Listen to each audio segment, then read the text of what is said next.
आओ इधर आओ तुम इधर आओ।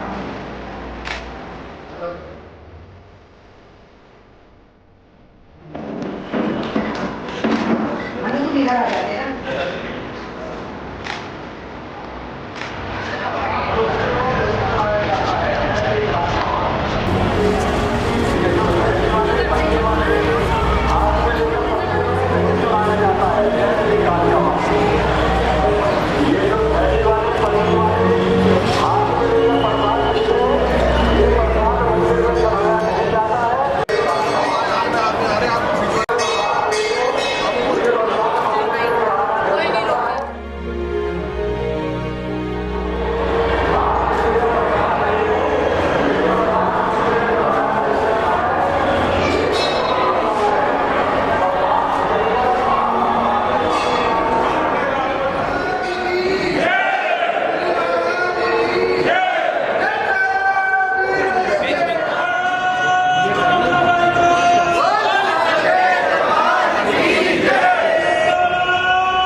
जैसा कि आप जानते हैं हमारे मंच पर मेरे साथ हमारे विश्व हिंदू महासंघ के राष्ट्रीय संगठन मंत्री योगी राजकुमार चौहान जी, हमारे साथ उनके बाईं तरफ बैठे श्री सुनील शर्मा जी, जो हमारे किसान मोर्चा के भी जो है बड़े सक्रिय कार्यकर्ता हैं और पदाधिकारी हैं।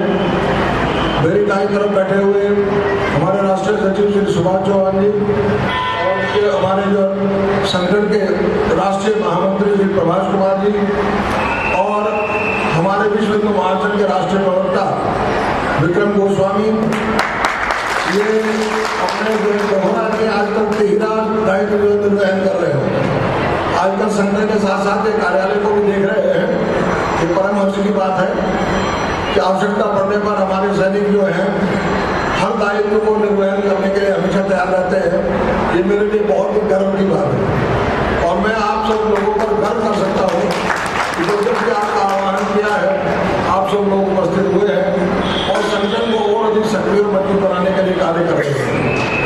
अभी हमारे मध्य में जैसा मैंने बताया कि सुनील शर्मा जी जो बहुत सक्रिय कार्यकर्ता है, किसान मोर्चा में भी बहुत जो है सक्रियता रूप से कार्य कर रहे हैं और हमारे संगठन के साथ जुड़े हैं।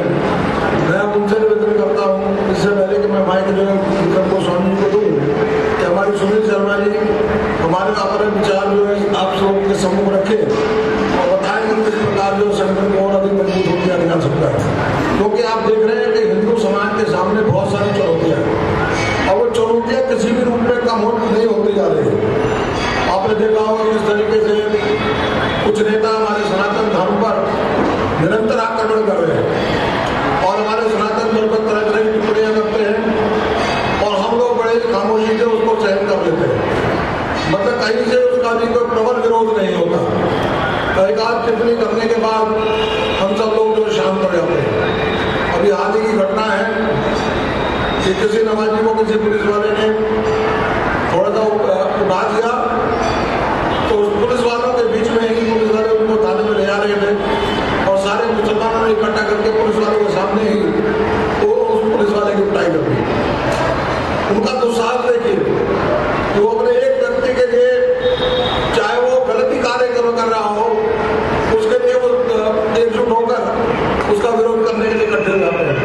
और हम लोग चाहे हमारा बिल्कुल उचित कार्य क्यों न हो, अपने हित और संरक्षण की बात क्यों न कर रहे हो, अपने अधिकार की बात क्यों न कर रहे हो, उसके बावजूद भी हम देखते हैं कि हमारा हिंदू समाज अपने घर से बात नहीं करता बल्कि वो कुंभकर्ण मोहनी ड्रामा सोया हुआ है।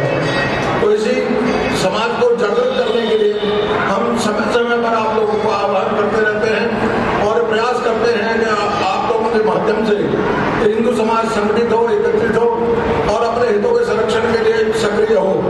मैं माइक अब जो है विक्रम गोस्वामी के हवाले करते हुए इनसे आह्वान करूंगा वो मंच का संचालन करें। मंच की शोभा को चार चांद लगाते मेरे प्रेरणा के स्रोत परम पूज्य गुरुदेव महाराज जी के श्री चरणों में कोटि कोटि बार प्रणाम, हाथ जोड़कर शीश झुकाकर सौ सौ हजारों और करोड़ों बार प्रणाम। मंच की शोभा को चार चांद लगाने के लिए आज मंच पर बहुत प्रबुद्ध जन लोग बैठे हैं। हमारे संगठन विश्व हिंदू महासंघ के संगठन मंत्री श्री राजकुमार चौहान जी, श्री शर्मा जी जो कि किसान मोर्चे को देख रहे हैं और बहुत मजबूती के साथ क्रांतिकारी साथी हैं, लगातार लोगों को जागरूक करने का काम करते हैं। सुभाष जी, श्री प्रभाष चंद्र जी जो हमारे महामंत्री हैं और मैं हमेशा से कहता हूँ अधिवक्ता की जरूरत होती है संगठन में, तो उस कमी को पूरा करने के लिए निरंतर प्रयास करते हैं और हम सभी के लिए गौरवान्वित होने की बात है। हमारे साथ में आदरणीय श्री अभिनव नाथ जी महाराज भी हैं, तो एक बार आप सभी से हाथ जोड़कर विनती करता हूं कि इस मंच के लिए, मंच पर विराजमान इन महान मूर्तियों के लिए जोरदार ताली बजाएं। ये जो तालियां हैं, इस तालियों से स्वागत इसलिए किया जाता है कि आपके आसपास जितनी भी नकारात्मक ऊर्जा है वो तुरंत खत्म हो जाएगी जब ताली बजेगी और संतों के सम्मान में ताली बजेगी। तो मैं विश्वास के साथ कहता हूं कि आपके आसपास में जितनी भी नकारात्मकता है वो दूर हो जाएगी और पॉजिटिविटी से आप भर जाएंगे, अंदर भी और बाहर भी। आज हम सभी के लिए सौभाग्य की बात है कि आज हम जो चर्चा कर रहे हैं संगठन के विस्तार पर कि किस तरीके से संगठन का विस्तार किया जा सके।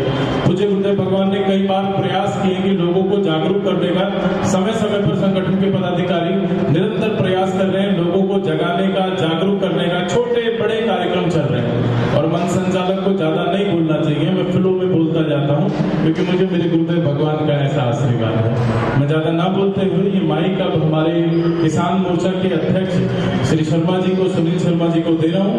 वो बताएंगे कि किस प्रकार से वो अपने क्षेत्र के अंदर, पूरे भारतवर्ष के अंदर संगठन का गठन कर रहे हैं और क्या योजना है, क्योंकि आपको यहाँ से सीख कर जाना है। और इसके साथ साथ में सनातन हिंदू युवा वाहिनी, जिसके संरक्षक परम पूज्य गुरुदेव भगवान हैं महंत श्री सुरेंद्रनाथ अवधूत जी, और जिसके राष्ट्रीय अध्यक्ष के तौर पर, यह हमारे लिए गौरव की बात है, श्री अभिनव नाथ जी महाराज, जिसके राष्ट्रीय अध्यक्ष के तौर पर इस संगठन को देख रहे हैं। तो एक बार ये मैं निवेदन कर रहा हूँ किसान मोर्चा के हमारे अध्यक्ष श्री सुनील शर्मा जी, के राष्ट्रीय अध्यक्ष श्री महंत गुरु जी सुरेंद्रनाथ अवधूत जी के चरणों में सर्वप्रथम चरण वंदन करते हुए, मेरे बड़े भाई विश्व हिंदू महासंघ के राष्ट्रीय संगठन मंत्री श्री गुरुदेव राजकुमार जी का हार्दिक अभिनंदन करता हूं। हमारे गोस्वामी जी का और क्षमा मांगते हुए सम्मानित मंच का कुछ लोगों से भी हम साथियों का आपस में परिचय नहीं हो जाएगा। इसलिए साथियों, बहुत ही हमारे लिए स्वाभिमान की बात है कि हमारे विश्व हिंदू महासंघ के राष्ट्रीय अध्यक्ष, हमारे गुरुदेव, हमारे पितातुल्य और कितने सहनशीलता वाले, विशेष शक्ति से परिपूर्ण गुरुदेव का हमें आशीर्वाद मिल रहा है राष्ट्रीय अध्यक्ष के रूप में। साथियों, आज हमें आवश्यकता है कि हमें अपनी ताकत को पूर्ण रूप से आगे बढ़ाना है, एकजुट होना है। साथियों, मैं अभी मुझे जिम्मेदारी मिली है, बहुत जल्दी में 1 महीना समथिंग हुआ है मुझे राष्ट्रीय अध्यक्ष किसान मोर्चे का। मैंने कुछ पदाधिकारी नियुक्त भी कर दिए हैं, साथी जोड़े हैं, उनका बहुत सहयोग मिल रहा है। राजस्थान में जोड़े हैं, उत्तराखंड में भी जोड़ दिए हैं, यूपी में भी। तो साथियों, मैं आपसे यही कहना चाहूंगा इस मंच के माध्यम से कि इस संगठन को ज्यादा से ज्यादा संख्या में लोगों को जोड़ के बढ़ाएं। अपने सहयोगियों, अपने जितने सहयोगी हैं, अपने हिंदू धर्म के जितने हमारे दोस्त मित्र, हमारे समाज के साथीगण, सबको अपने साथ लाएं। और आज हमें आवश्यकता है कि जो दूसरे धर्म के लोग हमारे धर्म के विपरीत उल्टे सीधे कार्य, हमारी बहन बेटी हमारे धर्म के बारे में उल्टा सीधा जो सोच रहे हैं, कर रहे हैं, उसके लिए हमें मजबूत होना पड़ेगा। और मैं युवा साथियों से विशेष रूप से कहना चाहूंगा, अपने युवा टीम से, कि वो जागरूक करें अपने साथियों को, अपने साथ वालों को, अपने पड़ोसियों को, अपने गांव में, अपने मोहल्ले में, अपने शहर में, और संगठन के साथ जोड़ने का कार्य करें ज्यादा से ज्यादा। विश्व हिंदू महासंघ एक बहुत बड़ी शक्ति, विश्व का एक बहुत बड़ा संगठन है। और सबसे बड़ी खुशी है कि हमें राष्ट्रीय अध्यक्ष ऐसे मिले हैं कि जो हम कभी भी उनसे मिल लेते हैं और कभी भी उनका आशीर्वाद ले लेते हैं, और हमेशा वो संगठन के प्रति, संगठन को आगे बढ़ाने के प्रति हमेशा लोगों से मिलते जुलते रहते हैं, अपने साथियों से मिलते जुलते रहते हैं। वरना तो ऐसे भी लोग होते हैं कि जो नहीं मिल पाते, आदमी कहीं के चक्कर काटता है। तो सबसे अच्छी बात है, और ऐसे में ऐसे संगठन में रह के हम अगर बहुत अच्छा कार्य नहीं कर पाए तो ये फिर हमारी कमी है कहीं ना कहीं। आज हमें मौका है, आज हमारा समय बहुत, ये समझिए कि ऐसा चल रहा है कि हमें आज हिंदुत्व को जगाना है, मजबूती से आगे बढ़ाना है। और नहीं बढ़ा पाए तो एक टाइम में फिर हम वो पुराने कार्यकाल में चले जाएंगे और हमारा फिर बहन बेटियों का हमें नुकसान भुगतना पड़ेगा, हमें अपने ऊपर अत्याचार सहने पड़ेंगे। तो इसलिए साथियों, सबको जोड़ो, संगठन से जोड़ो, मजबूती से जोड़ो, और संगठन को बहुत बड़ी बुलंदी तक आगे लेके जाओ। इसी के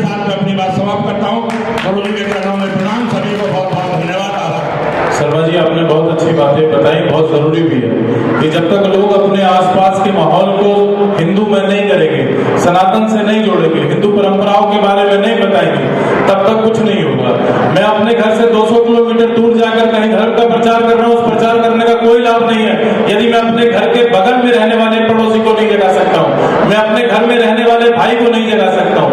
हमें पहल अपने घर से, अपने पड़ोस से करनी होगी, उसके बाद ही आप और मैं इस हिंदुत्व की बात को कर सकते हैं और हिंदुओं को जगा सकते हैं। हमारे लिए सौभाग्य की बात है। संत रविदास आश्रम से, मेरठ से ज्ञानदास जी महाराज जी भी यहाँ मौजूद हैं। एक बार करतल ध्वनि बजाकर उनका भी स्वागत कीजिए, क्योंकि ये वो संगठन है जो 36 बिरादरियों को लेकर साथ चलता है। मेरा आग्रह महाराज जी आपसे है कि आप आए मंच पर अपना स्थान ले लें, बहुत जरूरी है, क्योंकि किसी एक जाति से काम नहीं चलेगा। सनातन धर्म को यदि हम पढ़ने का प्रयास करें, जानने का प्रयास करें, तब हमको पता लगेगा कि 36 बिरादरियों का समाज है, इसमें कोई छोटा कोई बड़ा नहीं है, सब एक समान है। और कुछ लोगों ने राजनीतिक महत्वाकांक्षाओं को पूरा करने के लिए हमें विभाजित कर दिया है। मैं अब आग्रह, अनुरोध, विनती, प्रार्थना करूंगा प्रभास जी से, जो हमारे राष्ट्रीय महामंत्री भी हैं, और एक बार मैं हाथ जोड़कर विनती करना चाहता हूं कि जब कोई महापुरुष या कोई ऐसा व्यक्ति जो अधिवक्ता भी है, बहुत अच्छा बोलते हैं, तो स्वागत ताली बजाकर होना चाहिए। मैं आपको बार बार इस बात को कह रहा हूं, जितनी ताली यहाँ बजा लोगे उतना अपने अंदर सकारात्मकता को भर लोगे, उतनी पॉजिटिविटी के साथ आप भर जाओगे। एक बार मेरा साथ दीजिए।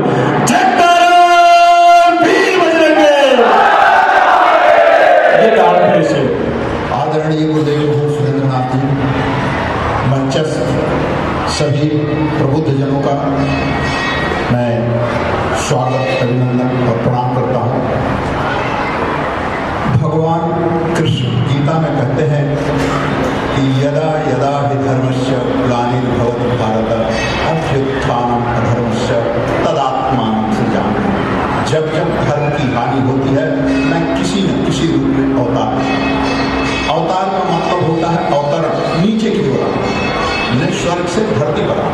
तो ये अवतार हुआ।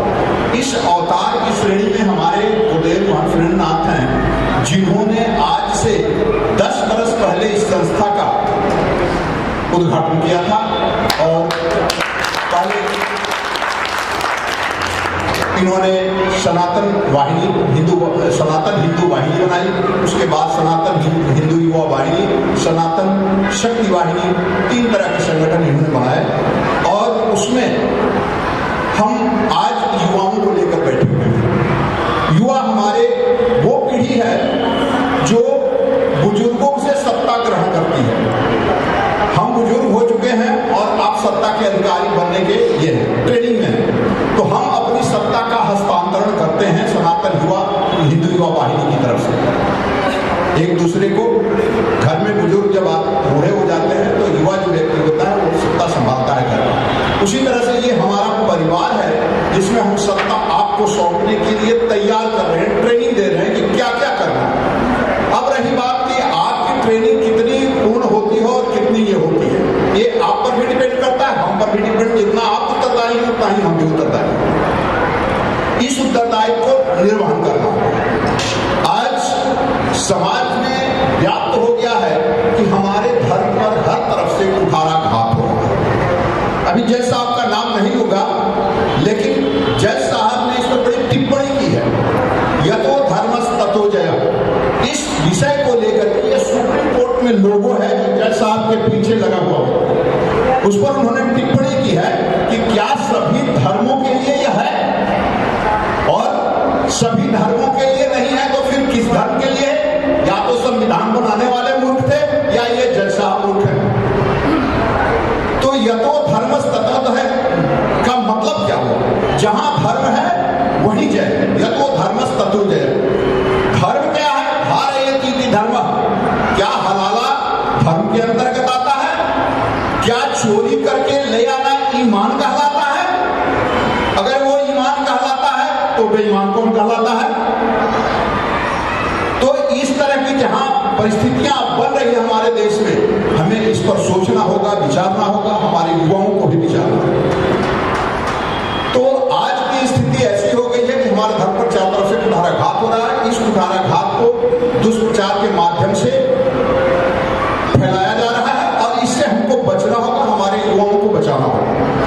हमारी माँ बहनों बेटियों को बचाना होगा। अभी अभी मध्य प्रदेश में एक युवती को, 2 मुस्लिम युवतियां, अभी 2-4 दिन पहले की घटना है, उसको जबरदस्ती फोर्स कर रही थी कि तुम इससे शादी करो और इसके साथ तुम चलो, पकड़ी गई है मध्य प्रदेश में। तो इस तरह के कांड हो रहे थे। इस तरह की बातों से आपको अपने घर, अपने पीढ़ी, अपने विचार को व्यक्त करना होगा और इसको बचाना पड़ेगा, क्योंकि हमारा धर्म बड़ा लचीला है, इतना लचीला है कि हम कहीं भी ढुलक जाते हैं, हम दरगाह पर चले जाते हैं, हम जहां हमारे यहाँ ये होता है कि हम मुर्दा जला के आते हैं तो नहाते हैं और मजार पर जाके प्रसाद खाते हैं, ये हमारे यहाँ ऐसे हम लोग हैं। और उसका फायदा किसको होता है? आप ही के पैसे से आपके लिए कफन की तैयारी कर दी जाती है। तो इससे बचना है, हमारी गौओं को बचना है, इन छोटी छोटी समस्याओं से बचना होगा और इसको अपने धर्म के द्वारा ही हम बचा सकते हैं। केवल हमारा ही एक धर्म ऐसा है जिस धर्म को हम सनातन कहते हैं, और सनातन का मतलब ही होता है आदिकाल से चला आ रहा, इसमें ना तो कोई नीचे और ना कोई ऊपर है। आज अंग्रेजों ने इसको बांट करके, मुगलों ने बांट करके 4 वर्ण जो था उसको विकृत ढंग से बांट दिया 4 जातियों में, शूद्र, वैश्य, क्षत्रिय और ब्राह्मण, ये जातियों में बांट दिया। लेकिन हमारे यहाँ ऐसा नहीं था। वाल्मीकि कौन थे? वाल्मीकि महर्षि बन गए। किसने बनाया? इसी धर्म के लोगों ने महर्षि बनाया और महर्षि से ब्रह्मर्षि हुए। ब्रह्म को जानते थे, बिना राम के पैदा हुए उन्होंने वाल्मीकि रामायण की रचना कर दी। ये सोचिए कि कितनी बड़ी बात है कि जो होने वाला है उसको पहले ही उन्होंने, जो घटने वाला है उसको पहले ही उन्होंने बता दिया। ये बहुत बड़ी बात थी और उनको हम ब्रह्मर्षि बनाए। तो इस तरह की रैदास स्वयं में क्या थे? क्या वो जूता सीते थे? वो तो उनका कर्म था, जो अपना कर्म करके भूपेट चलाने के लिए कर्म था। लेकिन रैदास हमारे यहाँ के ब्राह्मणों से ऊपर थे। इसको समझना पड़ेगा, इसमें शर्म की बात नहीं होती। यास मुनि ने भी कहा है कि जन्मना जायते शूद्र, जन्म से तो सभी शूद्र हैं। संस्कारात् द्विजोच्यते, जब उसका संस्कार होता है, छठी होता है, नामकरण संस्कार होता है, तब उसका दूसरा जन्म होता है। और वेद पाठी भवेत विप्र, विप्र का मतलब ब्राह्मण नहीं होता है, वेद पढ़ने वाला होता है, धर्म प्रचारक होता है। ध्यान रखिएगा, धर्म प्रचारक और ब्राह्मण में अंतर है। ब्राह्मण कौन है? ब्रह्म जानाति ब्राह्मण, जो ब्रह्म को जानता है वही ब्राह्मण है, दूसरा ब्राह्मण है ही नहीं, चाहे जन्म किसी धर्म ये भी ले ले। तो ये विडंबनाएं हैं हमारे यहाँ, हमारी व्याख्याओं का। हम भटकते चले गए और भटकते भटकते हम अपने ही बट गए अलग अलग जातियों में और अलग अलग संस्कारों में। तो इतना ही करके मैं आज आप लोगों के सामने विराम, अपनी वाणी को विराम देता हूँ और गुरुदेव को प्रणाम करता हूँ। आपने जो बात बताई सच भी है। मैं एक बात आपसे पूछना चाहता हूं कि हम शक्ति के उपासक हैं, शक्ति की पूजा करते हैं। आप और मेरे घर में घर की सफाई कौन करता है? मैं आपसे पूछ रहा हूं, शायद कौन करता है घर की सफाई? हमारी माँ करती है। भोजन कौन बनाता है? हमारी माँ बनाती है। और पापा से लड़कर हमको पैसे कौन दिलाता है? हमारी माँ दिलाती है। और उसी माँ की चरणों में स्वर्ग की बात कही गई है कि माँ के चरणों की सेवा करने वाला स्वर्ग जाएगा। तो जो माँ घर की सफाई भी कर रही है, तो कोई सफाई करने वाला कैसे छोटा हो सकता है? जब कोई लड़कर अपने बच्चों के लिए पैसे और अपने बच्चों का अधिकार मांग रही है, तो कोई हमारी रक्षा करने वाला कैसे छोटा हो सकता है? तो जाति अगर समझना है तो केवल अपने घर जाइएगा, अपनी माँ को एक बार देख लीजिएगा, उसके अंदर ये चारों रूप मिल जाएंगे। और इसीलिए मैं आप सभी से कहता हूं कि जाति के चक्कर को छोड़ दीजिए, धर्म की कमान पकड़ लीजिए, धर्म के रास्ते पर चल दीजिए। बहुत बहुत धन्यवाद। प्रभास जी, आपने बहुत अच्छी बात बोली। आज जरूरत भी है, ये युवाओं को जब भागदौड़ मिलेगी, जब संस्कार मिलेंगे, ऐसे गुरुजन जब संस्कार देंगे, तो ये युवा देश का भविष्य है। ये सही दिशा में काम करेगा। ये क्लब जाने वाले नहीं है, ये पब जाने वाले नहीं है, ये मंदिरों में जाने वाले युवा हैं। और प्रयास कीजिए, आज यहाँ पर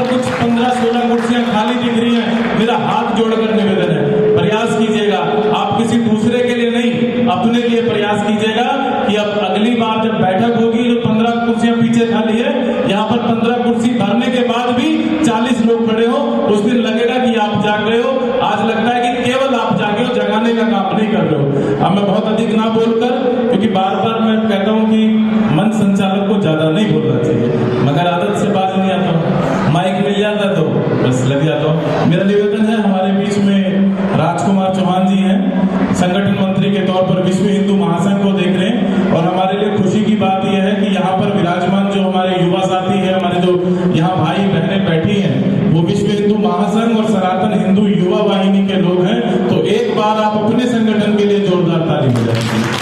ताली की गड़गड़ाहट सुनाई देनी चाहिए जब तक आपके पास जाए। बात सुना चाहूंगा। बहुत बहुत धन्यवाद। आप सभी का स्वागत है। आपने सभी लोग सीधा पद मांगते, पर पद के साथ मैं बार बार कहता हूं, कम से कम मेरे दोस्तों, मेरे भाइयों, 50 आदमी की संख्या अपने साथ अवश्य रखें। जब भी बुढ़ावा आए, एक बार पे गुरुदेव के कम से कम 50 आदमी लेकर आए। अब मान लो मैं ही हूं या कोई और ये विक्रम लिया, कोई एक आदमी संख्या पर इकट्ठा नहीं कर सकता। सब अपना दायित्व को संभाले, संगठन से जोड़े, स्वयं से ना जोड़े। अब कई लोगों ने मुझे बोला जी मैं बीमार हूं। ठीक है, तू बीमार है तो तेरे साथी तो आ सकते हैं। मैंने उनको ये समझाया, ऐसा उनके अंदर मनोबल बढ़ो, वो एक आदमी के पीछे और लोग ना जोड़े। 3 मेरे साथी थे, वो कह रहा मेरे को ये बीमारी है, मेरे को वो। मैंने कहा भाई वो ठीक है, तुम मत आओ, पर उनको ऐसा उनके अंदर डालो भावना कि वो स्वयं आए, तुम्हारे पीछे ना आए। और पद कोई मिले तो पद के अनुरूप मेरा कहना बार बार मैं कहता हूं। अब मान लो MBBS की डिग्री ले ली आपने, अब प्रैक्टिस ही नहीं करी तो क्या निकलेगा? राजनीति तो करना चाहते हैं, 10 आदमी उनके साथ है नहीं, और राजनीति लोग क्या करेंगे?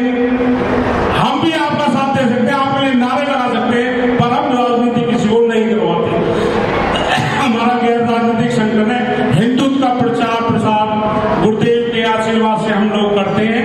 आप सभी लोगों को मेरा यही कहना है कि संगठन के साथ जुड़े और अपने साथ ज्यादा से ज्यादा लोगों को लाएं। आप स्वयं लाएं तो ऐसी उनके अंदर भावना भरे, वो खुद आए। इसी के साथ मैं अपनी वाणी को विराम देता हूं। बहुत बहुत धन्यवाद सभी लोगों को, मेरा कोटि कोटि नमन। गुरु जी को प्रणाम। गुरु जी के लिए 2 शब्द मैं बोलना चाहता हूँ।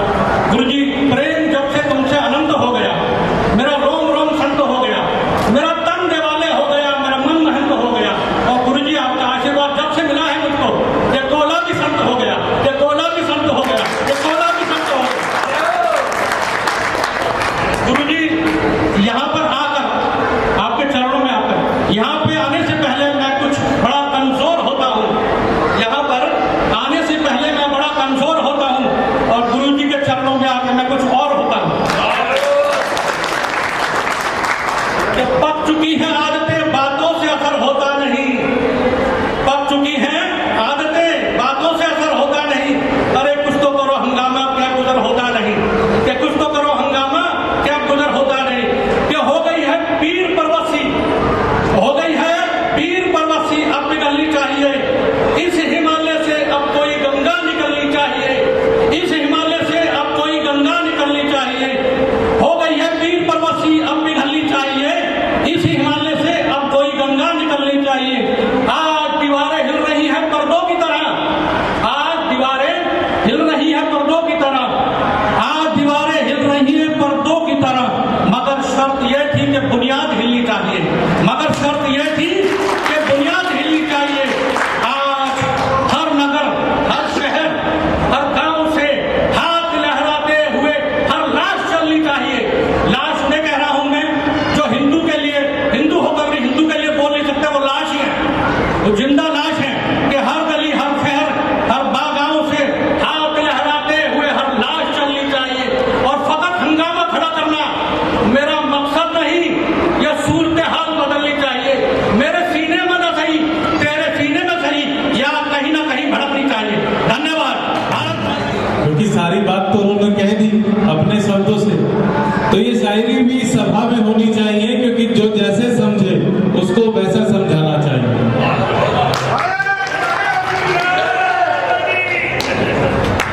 वाहिनी में वाहिनी, वाहिनी में वाहिनी, वाहिनी में वाहिनी। गुरु जी को, गुरु जी को, गुरु जी को।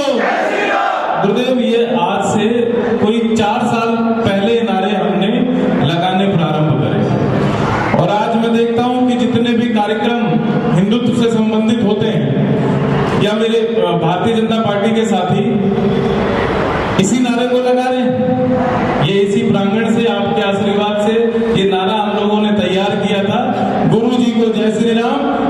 बाद में फलाने जी को जय श्री राम, ढमकाने जी को जय श्री राम।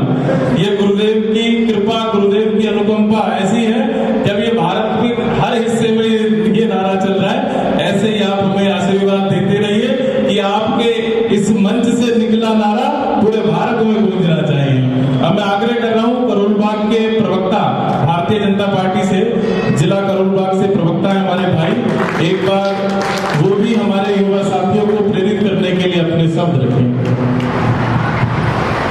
मेरे साथ दोनों हाथ उठाकर और जिस प्रांगण में हम बैठे हैं, जिस मां के दरबार पे बैठे हैं, उन्होंने लिए जय घोष लगाना है। दोनों हाथ खड़े करेंगे मेरे साथ। जयकारा मां कालिका माई का, जयकारा मां झंडे वाली का, बोले जय श्री राम, जय श्री राम। बहुत बहुत धन्यवाद। अध्यक्षता में ये बैठक हो रही है इस प्रांगण में, ऐसे हमारे पूजनीय गुरुदेव महाराज और मंच पर विराजमान राष्ट्र के पदाधिकारीगण और संत महंत और यहाँ पर विराजमान हमारे सभी समाजों से आए हुए सभी प्रतिनिधिगण और युवा मेरे साथी और मातृशक्ति, मैं सभी को वंदन करता हूँ, अभिनंदन करता हूँ। और मेरे को आपने बोलने का मौका दिया। मैं आज इस बैठक में पहली बार आया हूँ, मगर मेरे को आज ये एहसास हो रहा है कि मैं पहली बार नहीं, मैं अनेकों बार आ चुका हूँ। और यहाँ पर जिस प्रकार से आपने सम्मान दिया, इज्जत दी, मैं उसके लिए आपका पूरे अपने वाल्मीकि समाज की ओर से अभिनंदन और स्वागत करता हूं। मेरे साथ लेख कुमार जाटव जी आए हैं, जो कि अपने जाटव समाज से जो जन्म उत्सव कमेटी है, आप उसके जनरल सेक्रेटरी हैं। हमारे साथ कश्यप समाज की अध्यक्ष आई हुई है बहन हमारी नीलम कश्यप जी। और मैं आपको बताना चाहता हूं कि गुरुदेव ने जो शुरू में बताया था, वो मेरे एरिया की घटना है, जो हमारे दिल्ली पुलिस के एक इंस्पेक्टर ने जिस प्रकार से आप देख रहे हैं पूरे देश के अंदर एक षड्यंत्र चल रहा है इन टोपी वालों की तरफ से कि जहां मर्जी जैसे मर्जी सड़कों पे बैठ जाओ और नमाजें पढ़ने लग जाओ। मगर हमारे लोग उस चीज को देखते हुए भी अपनी आंखें मूंद कर चुपचाप निकल जाते हैं। मगर ऐसे हमारे सिपाहियों की और ऐसे देशभक्तों की जरूरत है। जिस प्रकार से उन इंस्पेक्टर ने करा कि जिस प्रकार से उन्होंने सड़क को घेर रखा था, उस इंस्पेक्टर ने अपनी बहादुरी दिखाकर उनको साइड करने की कोशिश करी, तो ऐसे ही हमारे को जरूरत है। अगर हम ऐसी अपने अंदर ताकत और शक्ति नहीं लाएंगे तो पता नहीं हमारे साथ क्या होगा। तो हमारे को ये सोच बदलनी पड़ेगी और ये दिमाग में से निकालना पड़ेगा कि मैं फलानी जाति का हूँ, मैं फलाने संगठन से हूँ और मैं फलानी जगह रहता हूँ, मैं उसका प्रधान हूँ, इसका प्रधान हूँ। जब तक हमारे में से, हमारे दिमाग में से यह नहीं निकलेगा जातिवाद, तो जब तक हमारे देश का उद्धार नहीं होगा। और मैं मंच पर बैठे गुरुदेव से भी ये प्रार्थना करता हूँ, क्योंकि मैं आपसे इस प्रांगण में दूसरी बार मिल रहा हूँ। मैं परम पूजनीय स्वामी अवधेशानंद जी के माध्यम से एक बारी आपसे मिल चुका हूँ और अब मेरा दोबारा जो मुलाकात हो रही है, हमारे योगी चौहान साहब बैठे हैं, उनके माध्यम से हो रही है। मगर मैं आपसे ये एक प्रार्थना कर रहा हूँ कि आप, क्योंकि दिल्ली के दिल के बीच में बैठे हैं और आपकी आवाज पूरे विश्व में, पूरे हिंदुस्तान में जाएगी। आप एक ये नारा दें कि जाति तोड़ो हिंदू जोड़ो, तो ये नारा आपका पूरे देश और पूरे विश्व में चलना चाहिए और एक अलग जगनी चाहिए। जितने भी हमारे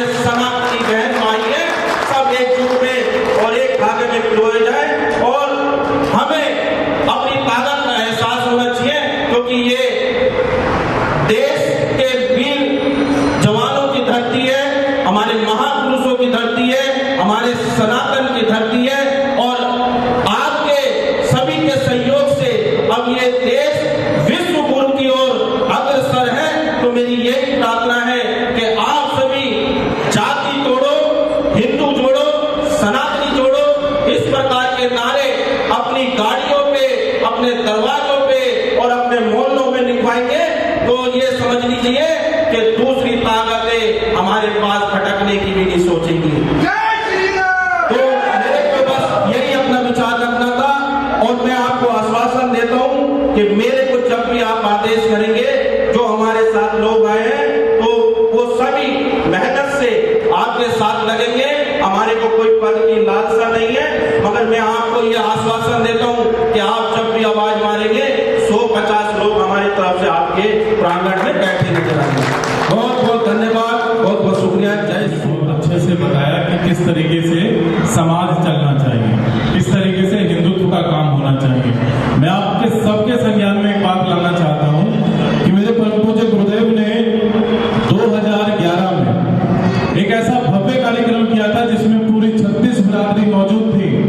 जाटव समाज ने ब्राह्मण समाज को पगड़ी पहनाई, यादव समाज ने जाटव समाज को पगड़ी पहनाई, वैश्य समाज के जो लोग थे उन्होंने खटीक समाज के सज्जन को पगड़ी पहनाई। और ये ऐसा अनूठा कार्यक्रम था जो पूरे भारत में नहीं हुआ था। उस कार्यक्रम की पहल मेरे परम पूज्य गुरुदेव ने इसी मंदिर प्रांगण में की थी और उसके बाद निरंतर हमने इस तरीके के काम किए थे।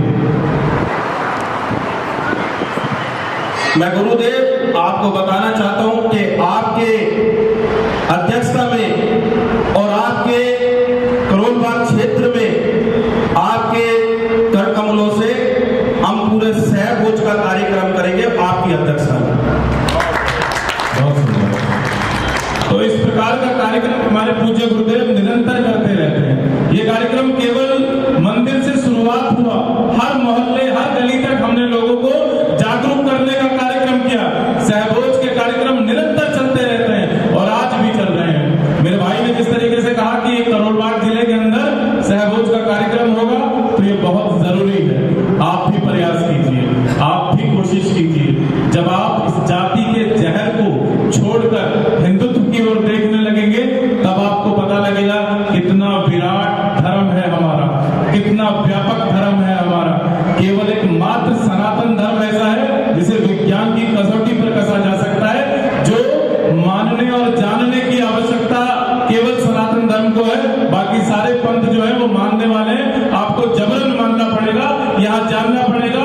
अगर कोई भी कार्यक्रम कर रहे हो, कोई भी अनुष्ठान कर रहे हो, कोई भी चीज कर रहे हो तो उसको जानिए और जानकर पता लगेगा आपको कितना उससे लाभ हो रहा है।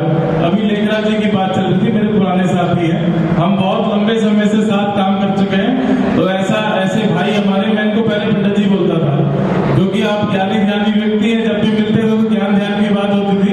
हम सेम फील्ड के आदमी हैं, आप भी कॉन्ट्रैक्टर हैं और मैं भी कॉन्ट्रैक्टर हूँ, दोनों ही गवर्नमेंट कॉन्ट्रैक्ट लेते हैं। तो मैं पहले पंडित जी समझता था, आज आपने बताया जाटव समाज से आते हैं। तो देखिए, ज्ञान से पता लगता है कि ज्ञान अगर व्यक्ति के अंदर है तो उसकी जाति होती क्या है समझ नहीं आती।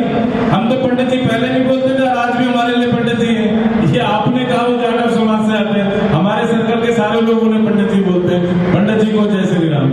मैं पूज्य गुरुदेव से एक निवेदन आग्रह कर रहा हूँ कि हमारे बीच में, ये हम सभी के लिए गौरव की बात है, हमारे बीच में संजय ठाकुर जी हैं जिनको उत्तर प्रदेश का सनातन हिंदू युवा वाहिनी अध्यक्ष नियुक्त किया जा रहा है। एक बार सभी साथियों से हाथ जोड़कर निवेदन है, एक बार कीर्तन ध्वनि से, और तालियां रुकनी नहीं चाहिए जब तक मेरे परम पूज्य गुरुदेव उनको आशीर्वाद न दे। संजय ठाकुर जी को नमस्कार। और ताली अगर रुकी तो मुझे लगेगा बस यही जयघोष होना चाहिए, तालियां बननी चाहिए।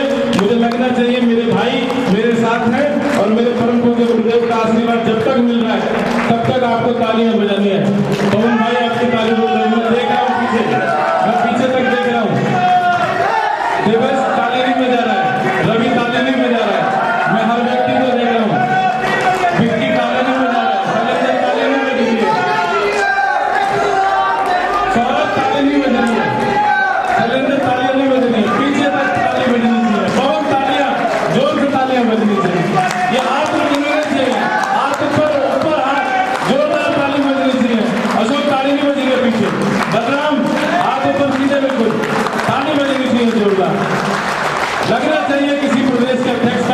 यहाँ पर सम्मान हो रहा है, उसको गुरुदेव का आशीर्वाद मिल रहा है। एक बार जोरदार नारा गुरु जी को जय श्री राम, गुरु जी को जय श्री राम, संजय भाई को जय श्री राम, संजय भाई को जय श्री राम। स्थान ले दीजिए आप सभी लोग। और अब मैं आपसे एक आग्रह कर सकता हूँ, अपना अधिकार मान के, क्योंकि यहाँ जितने लोग बैठे हैं मुझे लगता है मेरे भाई हैं सारे, कुछ बहनें भी बैठी हुई। मैं अपने भाइयों से हाथ जोड़कर विनती कर रहा हूँ कि अब 2 मिनट के लिए कोई बात नहीं करेगा, क्योंकि अब मैं माइक परम पूज्य गुरुदेव को देने जा रहा हूँ।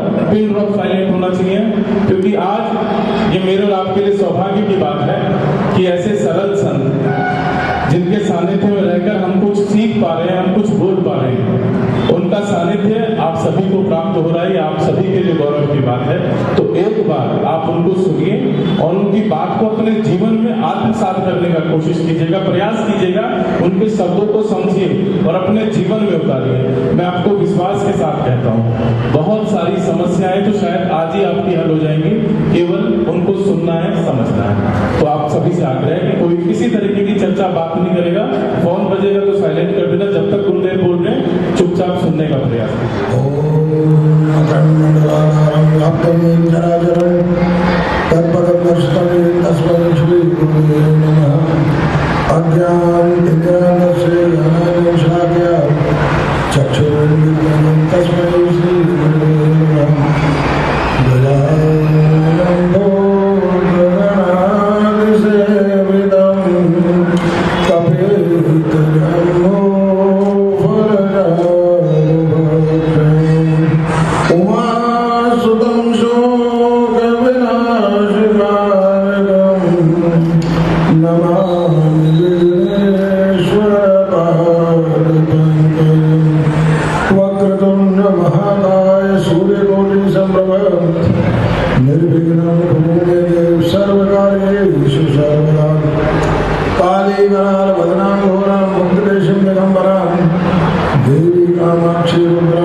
मंचस्थ मेरे सहयोगी श्री राजकुमार चौहान जी, जो हमारे विश्व हिंदू महासंघ के राष्ट्रीय संगठन मंत्री हैं। दाईं ओर बैठे हुए हमारे सुभाष चौहान जी, जो हमारे विश्व हिंदू महासंघ के राष्ट्रीय सचिव हैं। श्री प्रभाष चंद्र जी, जो दोहरा दायित्व निभा रहे हैं, सनातन हिंदू वाहिनी और विश्व हिंदू महासंघ दोनों के राष्ट्रीय महामंत्री हैं। हमारे अभी सुनील शर्मा जी और हमारे रविदास मंदिर से बुलारे महंत जी, हमारे संजय ठाकुर जी और माता उपस्थित बंधु। देखने में ये बैठक बहुत छोटी सी महसूस हो सकती है, लेकिन कहते हैं कि जब वट का जो बीज है, वट वृक्ष का जो बीज है, बहुत छोटा सा होता है, लेकिन जब वो पुष्पित और पल्लवित होता है तो बड़ा विशाल वृक्ष बन जाता है। इसी तरह आप लोगों की उपस्थिति से मुझे विश्वास हो रहा है कि आज बैठक सूक्ष्म रूप में बहुत छोटी जरूर है, लेकिन इसका प्रभाव बहुत दूर तक जाएगा और निश्चित रूप से एक ये विशाल वृक्ष का जो है स्वरूप धारण करेगा। तो जैसा कि अभी हम चर्चा कर रहे थे कि हमारा जो समाज ऊंच नीच, जात पात, मत मतांतर, संप्रदाय के भेदों में बटा हुआ है, ये बहुत ही दुर्भाग्यपूर्ण है। निश्चित रूप से हिंदू समाज का बिखराव ही हिंदू समाज के बिखराव का मूल कारण है। यदि हिंदू समाज एकजुट हो जाए तो निश्चित रूप से कोई ताकत नहीं है जो हमारे आस्था के केंद्रों पर, हमारे आस्था के विषयों पर कोई भी उंगली उठा सके। आज विधर्मी या कोई भी नेता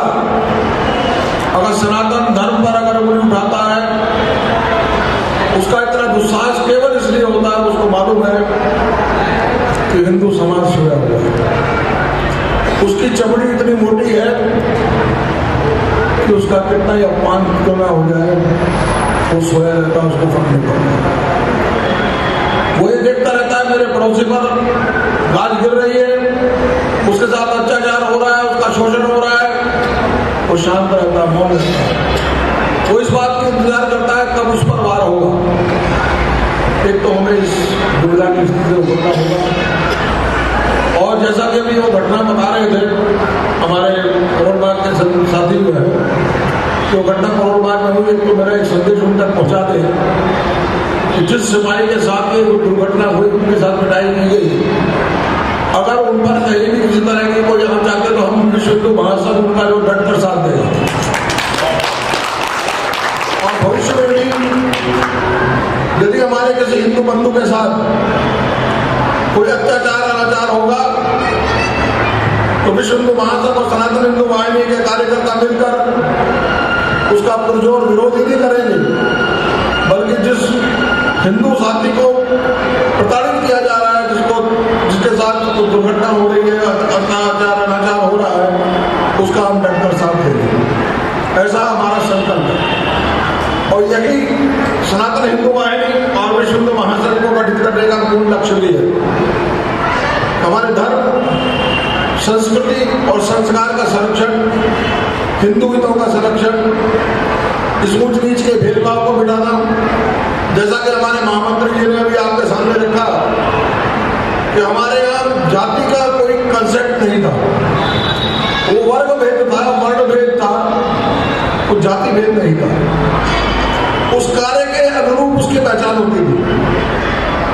आज भी चाहे वो ब्राह्मणपुर में जन्म लेने वाला व्यक्ति अगर सड़क पर झाड़ू लेके झाड़ू लगाने लगे तो उसको लोग सफाई कर्मचारी कहेंगे, चाहे वो किसी भी कुल में पैदा क्यों न हो। इसी तरह जो वाणिज्य करने वाले आज भी हमारे लोग जो कहते हैं कि बिजनेस क्लास है, जो इंटेलेक्चुअल्स हैं उनको कहते हैं ये इंटेलेक्चुअल्स हैं।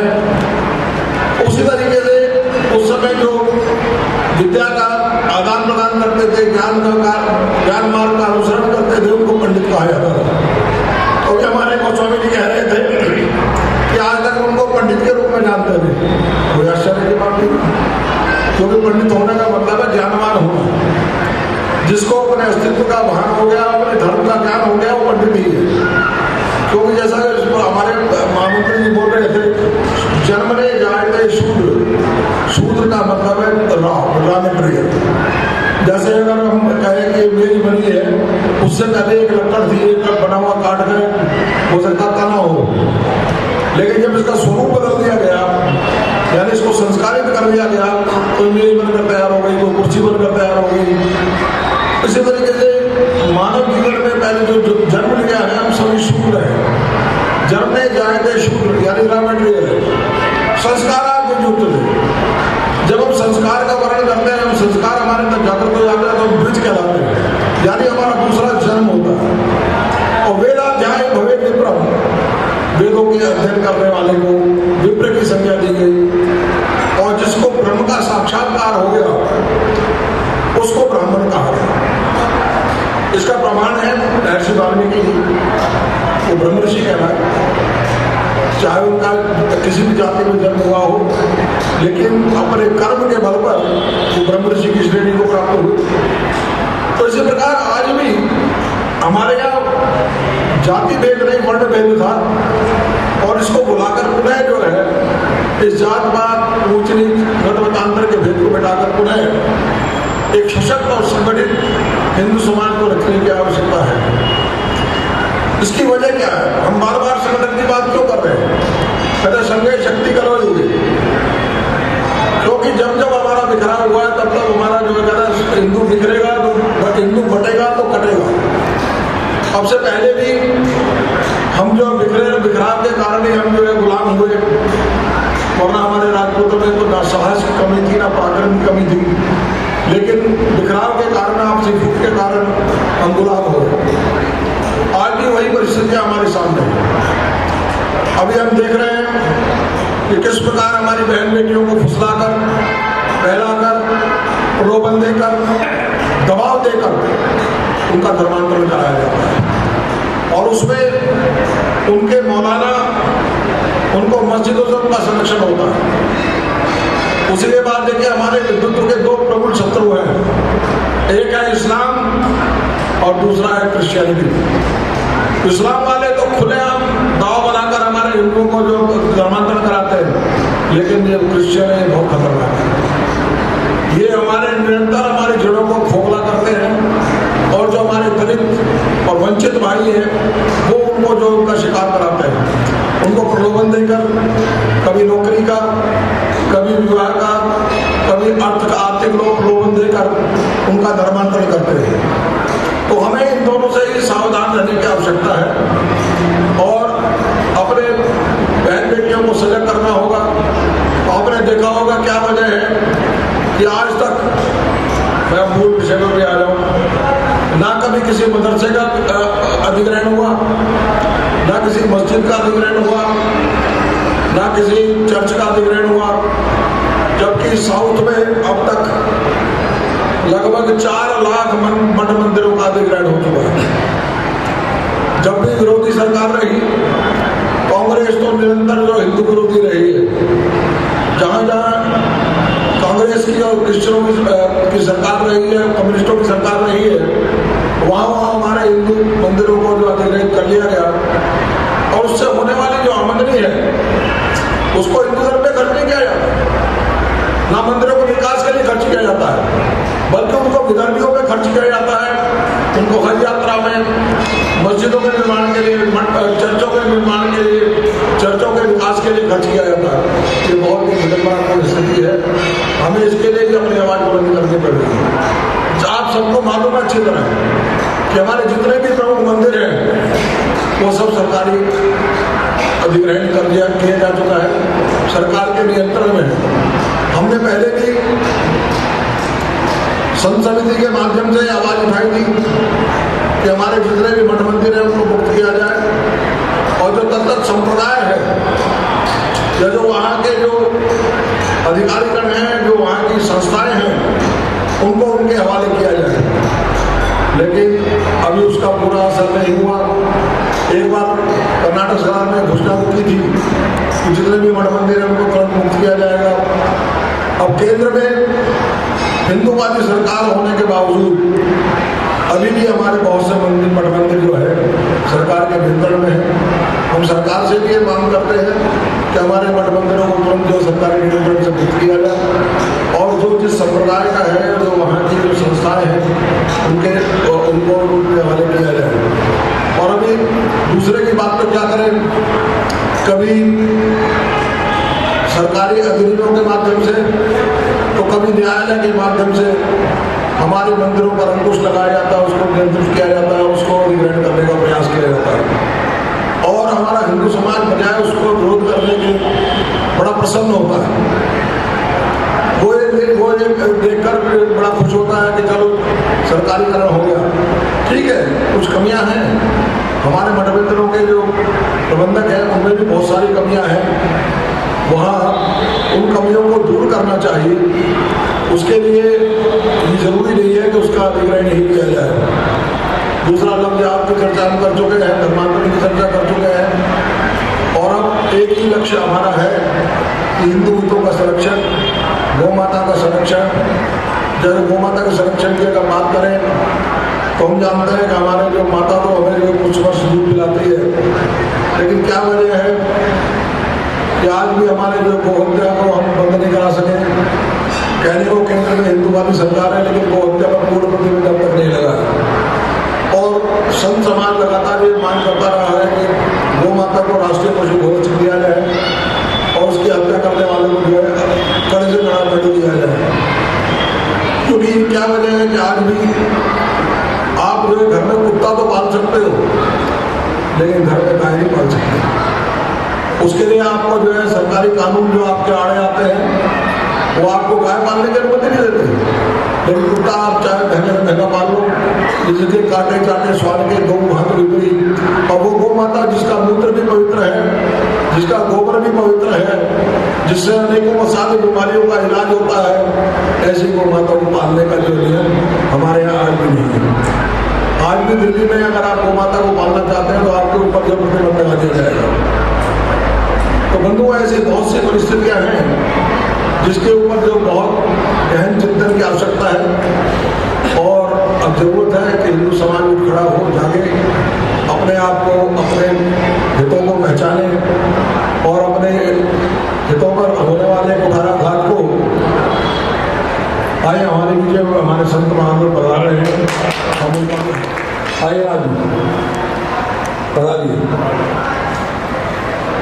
वो कहता है कि पुण्य पुण्य बिन मिले ही न संता, सत्संगति संस्कृत करे अंता। ये संत समाज जो है आदेश हमारे समाज का आरक्षित बल है।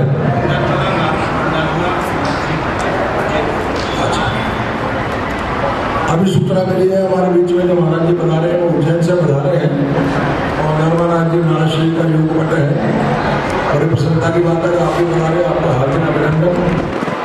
तो हम संत समाज की जो चर्चा अगर करें तो तुलसीदास जी ने बड़ी सुंदर बात कही है कि मुद संत समाज जो जग जंगम तीरथ राम कथा जन सुर सरिधा सर सहित विचार प्रचार विधि निषेध में कलिमल हरणी करम कथा नंदन। ये ऐसा तीर्थ है, चलते फिरते तीर्थ है और बाकी तीर्थों में जाने का फल या उसमें अवगाहन करने का फल तो बहुत बाद में मिलता है, लेकिन संतों के तीर्थ जहाँ पहुँच जाए कहते हैं उसमें जो उसका अवगाहन करने का फल जो तुरंत मिल जाता है कि वंचन फल देखिए तत्काला और कार हो बतो मराला। संत रूपी जो प्रयाग में डुबकी लगाने का जो अर्थ है उसमें कहता है आपको जो है ना जो आपकी वाणी भी बंद हो जाती है और आपके सारे पापों का पाप भी सब नष्ट हो जाते हैं। और वे संत मिलते कब है तो तुलसीदास जी कहता है कि पुण्य मिले न संता सत्संगति संसत करता। जब हमारे पुण्यों का उदय होता है तब जो है संतों का जो है संग में प्राप्त होता है, सत्संग प्राप्त होता है। और वही कहा बिन सत्संग विवेक न हुई और राम कृपा में सुलभ न सुनी। जब प्रभु की कृपा होती है तब सत्संग की उपलब्धि होती है, बाकी तो पूरा जीवन हम इधर उधर की बातें करते काट देते हैं, अपना जीवन इस दुनिया से गंवा देते हैं। तो कभी जब कभी ईश्वरी कृपा से सत्संग का अवसर मिलता है तो तो उसको बेहतर कृपा माननी चाहिए। तो वही कहते हुए हम आज इसी विषय पर आ जाते हैं कि भक्ति का जो मार्ग है वो सहज है, सरल है, क्योंकि अपने कर्तव्य के साथ साथ अब अपने जो जीवन का जो मूल उद्देश्य है उसको भी नहीं भूलना चाहिए। क्योंकि बड़े भाग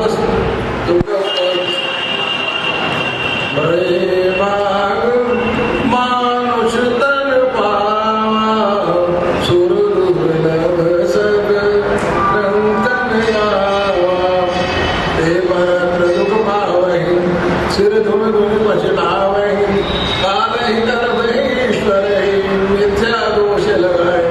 वो कहता बड़ा मुश्किल से आपको ये मानव जीवन प्राप्त हुआ है। तो मानव गति प्राप्त करने के बाद भी वो कहना कि यही मन कर फल विषय न भाई स्वर्ग और स्वर्ग अंत रुकलाए कि मानव तन अगर मिलाए तो अपने कल्याण के लिए कुछ करना चाहिए। कहते आकर 4,84,000 योनि भ्रमणीय जीव अविनाशी, 84 लाख योनियों को पार करने के बाद ये मानुष का हमें प्राप्त होता है। और इसमें कहते कबू कर नाम उदयही देख ईश बिन हेतु से नहीं। जब कभी ईश्वर की कृपा होती है उस पर हमारे पर तब हमें जो है नर्तन मिलता है। तो इसको कहा गया ये नर्तन भव पारी पूर्ण बेड़ा, ये भव सागर को पार करने के लिए एक मौका है। और सदगुरु जो है वो दृढ़ नाव है। अगर जीवन में सदगुरु की प्राप्ति हो जाए तो ये जीवन जो है भवसागर से पार हो जाता है। तो बिल्कुल बंध न पाइए भूले जो भेद योगी सिद्ध हो जब वो रक्षो भेद।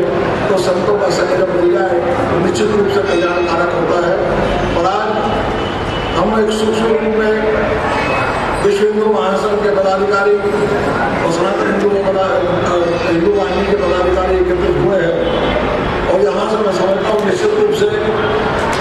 को लेकर हम हमेशा चिंतित रहते हैं और आप लोगों से तो निरंतर आह्वान करते रहते हैं कि जितना भी हो सके अधिक से अधिक अपने साथ हिंदुओं को जोड़ें, उनको सजग करें अपने धर्म के प्रति, अपने संस्कार के प्रति, बच्चों में अच्छे संस्कार दें ताकि बच्चे हमारे जो विधर्मियों के चुंगल में ना फंसे। हमारे बहन बेटियों की सुरक्षा के लिए बहुत जरूरी है कि उनके उस सब चीज़ों पर ध्यान दिया जाए कि हमारी बेटियां कहाँ जा रही हैं, किसके साथ बैठ रही है, किसके साथ उठ रही है। क्योंकि बड़ी विडंबना ये है कि इस्लाम को मानने वाले और क्रिश्चियनिटी को मानने वाली जो महिलाएं हैं वो भी धर्मांतरण में उनके साथ उनके सहयोगी है। तो हमें ये देखना पड़ेगा हमारी बहन बेटी की जो सहेली कोई विधर्मी तो नहीं है, कहीं ऐसा तो नहीं कि उसके जो मोहजाल में या उसके जो जंजाल में फंस गई। मुझे एक बड़ा सुंदर प्रकरण याद आ रहा है। कल मैं एक चुटकुला देख रहा था। एक जो है वो कह रहे थे इस्लाम के क्रिश्चियनिटी का प्रचार करने वाले हरियाणा में पहुंच गए और वहां जाके कहने लगे कि चलो जो है क्रिश्चियनिटी को मानो। उन्होंने अपने बड़े बड़े सिद्धांत बताए। अंत में एक जात उठ के खड़ा हुआ, कहना भाई पहले ये बताए यीशु है कौन? कहना जी ईश्वर का बेटा है। कहना बात सुनो भाई, जो हरियाणा है जब तक यह बाप जिंदा बेटे की कोई कदर कुछ नहीं होती। तो हमारे यहाँ तो बाप को पूछने में बेटे की कोई कदर नहीं। इसलिए हम तो ईश्वर को मानते हैं और ईश्वर को पूछते हैं। और वैसे भी बड़ी देखिए हम अपने धर्म को समझते नहीं। दूसरे धर्मों में जो भी आए हैं वो उनके संदेश वाहक आए हैं, मैसेंजर आए हैं, लेकिन हमारे यहाँ तो स्वयं भगवान चल कर आते हैं। आप जितने भी अब तक भगवानों का अवतार हुआ वो भगवान भारत में ही हुआ है। तो एक बार स्वामी रामदेव जी से किसी ने पूछ लिया कि महाराज ये बताइएगा ऐसी क्या बात है कि जितने भी अवतार होते हैं वो भारत में क्यों होते हैं, कहीं और क्यों नहीं होते? उनका प्रकरण तो दूसरे किस्म का था। उन्होंने कहा अच्छा तो तुम्हें इतना जो तुम्हारे घर में कोई मिलने आता है मेहमान तो उससे कहाँ मिलते हो? ड्राइंग रूम में। तो क्या ऐसे ही जो है भारत जब भगवान का ड्राइंग रूम है वो जब मनुष्यों में मिलना होता है तो भारत में जन्म लेता है, भारत में अवतरित होता है। एक बार मेरे मन में भी ऐसे कुछ प्रश्न आया, मेरे मन में दूसरे की तरफ का ख्याल आया। एक सज्जन ऐसे टुकड़े से कहना महाराज जी ऐसी क्या बात है कि जितने भी अवतार होते हैं वो भारत में क्यों होते हैं? मैंने कहा भाई वो कहाँ रहते हैं? दिल्ली में। दिल्ली भी पहाड़ का क्षेत्र है, पहाड़ है। तो मैं कल से सेब की खेती करेंगे। अब वो मेरे मुझे में निकला यहाँ सेब की खेती कैसे हो सकती है? क्यों भाई क्या बात है बताओ? कहना यहाँ वातावरण नहीं है। मैंने यही आपके प्रश्न का उत्तर है कि विदेशों में वो वातावरण नहीं है जहाँ भगवान अवतरित हो सके। हमारे भारत में वो वातावरण है। हमारे भारत में वो धर्म प्राण लोग रहते हैं जो ईश्वर में आस्था रखते हैं। वो वातावरण यहाँ पर है, इसीलिए भगवान यहाँ अवतरित होते हैं। तो इसलिए बंधुओं अपने धर्म को जानो, क्योंकि सनातन धर्म जैसे विक्रम जी कह भी रहते बड़ी अच्छी बात कही उन्होंने। बाकी सभी धर्मों में मानने की बात है, वहाँ उनका धर्म जो किताबों में बंद है। अगर कुरान को कोई नहीं मानता है तो मुसलमान नहीं हो सकता। कोई अगर बाइबल को नहीं मानता है तो वो क्रिश्चियन नहीं हो सकता। लेकिन हमारे यहाँ तो वेद को माने या ना माने वो हिंदू है। बाकी सब धर्मों में लोग बनते हैं, हमारे यहाँ पैदा होते हैं। हिंदू बनता नहीं है, हिंदू पैदा होता है। तो बाकी सब धर्म कहते हैं कि इसको मानो, जो लिखा है उसको मानो, लेकिन हमारे वेद कहते हैं नहीं तो इसको जानो। क्योंकि वेद शब्द का अर्थ ही है ज्ञान, और ज्ञान से किसको भले होगा? ज्ञान शब्द का मुझे मोदी जी की बड़ी अच्छी बात लगी इस बारे में, उन्होंने ज्ञान का दाना दे दिया। उसमें बहुत दूसरा संदेश है। अगर मोदी जी की दूरदर्शिता को हम देखें तो मैं कहता हूँ आज उनकी प्रशिक्षा करनी पड़ेगी। शायद संभवतः हमारे देश के पहले ऐसे प्रधानमंत्री हुए हैं जिन्होंने खुलकर अपने धर्म का प्रचार प्रसार किया है और अपने हमारे हिंदू मंदिरों में जाकर मत करने का शिव सेवा पूजा की है, पूजा अर्चना की है और वहाँ के संतों का सम्मान किया। तो जय मां। बंधुओं उसके लिए उनकी प्रशंसा करनी पड़ेगी। तो हम बार बार ये कहते हैं कि अपने धर्म को जानो। एक सनातन धर्म ही एक ऐसा धर्म है जिसको विज्ञान की कसौटी पर कसा जा सकता है। हमारे धार्मिक मान्यता के पीछे विज्ञान छुपा है, वो एक अलग बात है, हम उसको जानते हैं या नहीं जानते। तो मैं समझता हूँ ज्ञान की बात करने की बात कर रहे थे हम, उन्होंने बड़ी अच्छी बात कही। क्या सबसे जाति क्या है? गरीबी। उन्होंने उनके अगर संदेश में देखा जाए तो बहुत दूर की बात छुपी है। उन्होंने भी एक तरह से अप्रत्यक्ष रूप से जातवाद पर प्रहार किया। गरीब एक अपने आप में एक बड़ी जाति है, वो किसी भी उस कुल में जन्म हो जाओ, गरीब है, गरीब है। दूसरा युवा, तीसरा उन्होंने कहा नारी और अन्नदाता। अब इससे बढ़िया परिभाषा कोई हो नहीं सकती है मुझे लगा। अगर जात पात को तोड़नी हो तो मोदी जी के सिद्धांत को भी जीवन में उतारना चाहिए। इसलिए हम उनकी भी प्रशंसा करते हैं। तो नेतृत्व का बहुत बड़ा फर्क पड़ता है। आज हम कह सकते हैं कि आज हमारे देश में हिंदूवादी नेतृत्व है, तो हिंदुओं की बहुत से मान बिंदुओं का उन्होंने संरक्षण किया, हमारे तीर्थों का जीर्णोद्धार किया है। इसके लिए हम उनकी बुरी बुरी प्रशंसा भी करते हैं। तो बंधुओं, अब आवश्यकता है हिंदुओं को पुनः एकजुट करने की, उनको सजग बनाने की, समर्थ बनाने की और अपने बंधुओं का सहयोग करने की। हमारे बुजुर्ग आए हैं, इनका मैं हार्दिक अभिनंदन करता हूँ। आप विराजिए, क्योंकि हमारे यहाँ तो कहा गया है अभिवादन शिविर से नित्य बद्धों की सेविने चतवारी तस्य वर्धन्ति आयु विद्या ऋषो बलम। जो अपने बुजुर्गों का, माता पिता का सम्मान करता है, उसकी चार चीजें अपने आप बढ़ जाती हैं: आयु, यश, ज्ञान और बल। तो हमारे यहाँ तो ये था ना, जरूरत क्या है? आज ना घर में ना विद्यालय में कहीं भी ऐसी व्यवस्था नहीं है जहां पर हमारे धार्मिक ग्रंथों का पठन पाठन किया जाता हो। वही आप देखेंगे कि वही बचपन से ही दूसरे धर्म के लोग अपने जो धर्म शास्त्र है उनको पढ़ाना, बच्चों को पढ़ाना शुरू करते हैं। उनको बचपन से ही अपने साथ ले जाकर मस्जिदों में, चर्चों में ले जाते हैं। लेकिन हमारे यहाँ कितने हिंदू ऐसे हैं जो अपने बच्चों को मंदिर लेके जाते हैं? कितने हिंदू ऐसे हैं जो रामायण गीता का पाठ घर में कराते हैं, वेदों का अध्ययन कराते हैं? मैं समझता हूँ वो संख्या बहुत ही न्यून है, नगण्य है, ना के बराबर है। वरना तो एक है प्रातः काल उठ कर माता दूर माता नवामी माता। तो आज जहाँ आज जो पाश्चात्य अब संस्कृति का होगा, संस्कृति नहीं, संस्कृति में तो संस्कार होते हैं। हम पाश्चात्य संस्कृति से प्रभावित होते चले आ रहे हैं, जिसमें संस्कार नाम की चीज तो है रही से कसर कुछ हमारे न्यायालय में पूरी कर दी। हमारे सामाजिक ताने बाने को बिखराने में, हमारी जो संस्कृति को तोड़ने में न्यायालय का भी बहुत बड़ा हाथ है।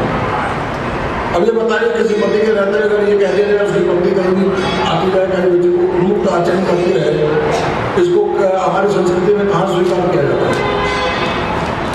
कहाँ जो है वो पुरुष के साथ संबंध है, स्त्री का संबंध हो, इसको हमारी संस्कृति में स्वीकार कहाँ किया जाता है? लेकिन वही जो न्यायालय ऐसे गलत बातों को जो है मान्यता दे रहा है। वही आप जिस बच्चे को आप बचपन से लाड पाल से डाल रहे हैं, आपको यह अधिकार नहीं है कि आप उसको डांट सके, आप उसको फटकार सके, आप उसको सही राह में ला सके। तो हमारे सामाजिक तान बाने को तोड़ने का बहुत बड़ा षड्यंत्र है और ये अंतर्राष्ट्रीय स्तर पर चल रहा है। इसके प्रति भी हमको सजग होना होगा, अपने बच्चों को अच्छे संस्कार देने होंगे, हम अपने बच्चों को पूरा प्यार दें, पूरा समय दें। क्योंकि पहले तो बहुत से होता है कि हम माँ बाप जो अपने बच्चे को जो समय नहीं दे पाते, अपने बच्चों पर जो पूरा समय दें, ध्यान रखें और उनको जो अच्छे संस्कार दें।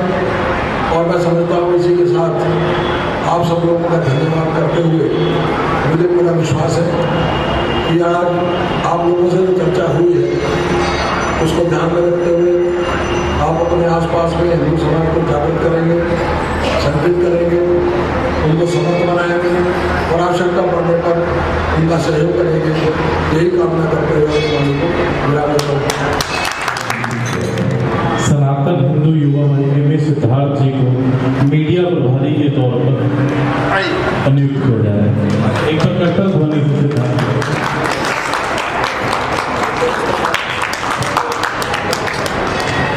जोरदार ताली बजा के स्वागत कीजिए।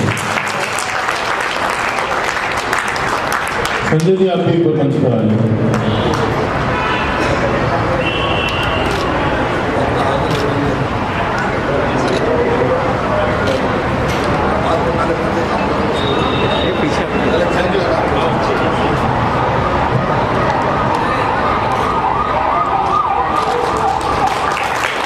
दोनों ही साथियों से निवेदन है, पूज्य गुरुदेव महाराज का आशीर्वाद लेके आपको जो दिशा निर्देशित किया गया है उसके अनुसार आप संगठन का काम करेंगे और हम आशा करते हैं अब दिन दुगनी रात चौगुनी संगठन उत्तर प्रदेश में तरक्की करेगा।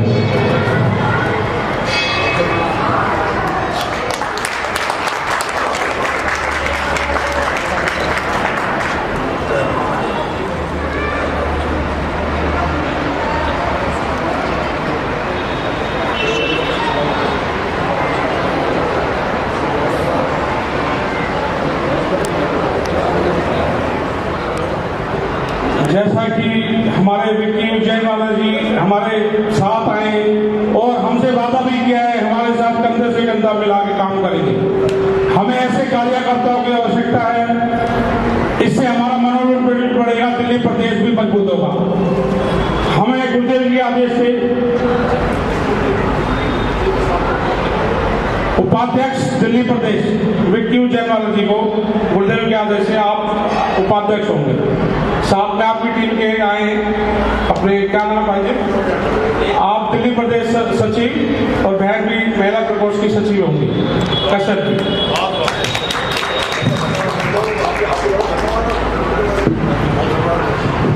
सभी मेरे भाइयों को, दोस्तों को, साथियों का बहुत बहुत धन्यवाद जिन्होंने अपना कीमती समय दिया। मेरा यही बस कहना है कि ज्यादा से ज्यादा संख्या में पहुंचे। अगर आप नहीं आ सकते तो अपने साथियों को भी प्यार रखें कि भाई मैं नहीं आ रहा, आप जाइए आज और कार्यक्रम अटेंड कीजिए, क्योंकि संख्या बल के आधार पर ही हम आगे बढ़ सकते हैं। बहुत बहुत धन्यवाद। एक बात का विशेष रूप से ध्यान दिलाना चाहूंगा, जो मैं संगठन में बहुत बड़ी कमी महसूस कर रहा हूं कि हम केवल अपने आप को लेकर चलते हैं, जबकि होना ये चाहिए कि अगर कोई किसी को पदाधिकारी बनाया है तो अपने कम से कम 2 सहयोगी ऐसे तैयार करके रखे कि अगर किसी वजह से उनको ना जाना हो तो वो उन दायित्व को संभाल लें और वो बाकी सब लोगों को लेकर पहुंचे।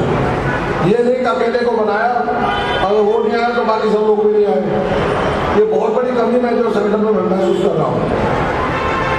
मतलब कम से कम 3 स्टेप, कहते हैं 3 स्टेप तो होने चाहिए। अगर एक नहीं तो दूसरा नहीं तो तीसरा तैयार रहना चाहिए। इसलिए उपाध्यक्ष और महामंत्री बनाए जाते हैं।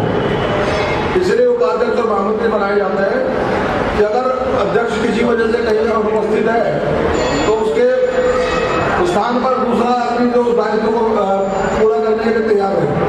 और ये व्यवस्था जो है हमारे सरकार में भी है। अगर राष्ट्रपति नहीं तो उपराष्ट्रपति होता है, उपराष्ट्रपति नहीं होता तो जो चीफ जस्टिस होता है। तो 3 स्टेप वहां भी हैं। इसी तरीके संगठन में अपने 3 लेवल कम से कम आप तैयार रखें। और अभी आपके लिए अल्पाहार की व्यवस्था है, कृपया करके अल्पाहार ग्रहण करके तब जाए। अभी आप लोगों के लिए अल्पाहार की व्यवस्था भी की गई है, तो आप ग्रहण करें। उसके बाद आप जो है आप पटके का मोड़ बनाने के बट कोई चिंता नहीं है। मैं तो कहता हूँ आप जो है धर्मों को पटके, इस पटके का आप समझ रहे हैं? आप नहीं समझ रहे कि विधर्मियों को पटके, तब इस पटके का कुछ अर्थ है। इसलिए आप सब लोगों का बहुत बहुत धन्यवाद। अल्पाहार आपके लिए आ रहा है, आप सब ग्रहण करें। और हमारे संजय ठाकुर जी को जो है घोषणा करना चाह रहे हैं वो खुद ही करें तो ज्यादा अच्छा है। आ जाइए। सर्वप्रथम तो गुरु जी के चरणों में गुरु वंदना, आप सभी को प्रणाम। सनातन धर्म के योद्धाओं को मेरा प्रणाम। यहाँ उपस्थित सभी महामंच पे विराजमान सभी योद्धाओं को मेरा प्रणाम। मैं तो गुरु जी 2 बात कहूँगा केवल कि जो जिम्मेदारी आपने मुझे दी है